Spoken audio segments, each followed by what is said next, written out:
നമസ്കാരം. കൃഷ്ണായുർവേദയുടെ ഏറ്റവും പുതിയൊരു വീഡിയോയിലേക്ക് സ്വാഗതം.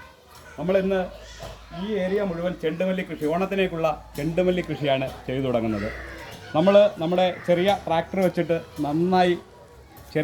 വെച്ച് നന്നായി ഇളക്കിയിട്ടിട്ടുണ്ട്. മണ്ണിളക്കി വരിയും നിരയും ഒപ്പിച്ച് പണ കോരിയിട്ട് ഒരു വരിയിൽ 3 തൈ 90 തൈ ഒരു പണയിൽ വരത്തക്ക രീതിയിൽ തടമെടുത്ത് ജൈവവളം ചേർത്ത് നമ്മൾ രാസ്ഫോസൊക്കെ ഇട്ട് തടമെടുത്ത് വൃത്തിയാക്കിയിട്ടിരിക്കുകയാണ്. ഇതിലിനി നമ്മൾ നന്നായി തൈകൾ നട്ടതിന് ശേഷം ചെറു നന കൊടുത്ത് ഓണത്തിലേക്കുള്ള ചെണ്ടുമല്ലി കൃഷി നമ്മൾ ആരംഭിക്കുകയാണ്. അപ്പോൾ ഇപ്പം ചെണ്ടുമല്ലി കൃഷിക്ക് പറ്റിയ ഏറ്റവും നല്ല സമയമാണ്.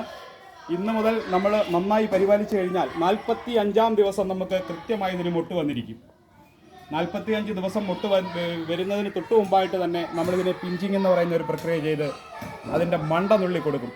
അതിനുശേഷം നന്നായി ശിഖരങ്ങൾ പൊട്ടി ഓണത്തിനേക്ക് നമുക്ക് നല്ല വിളവ് കിട്ടും.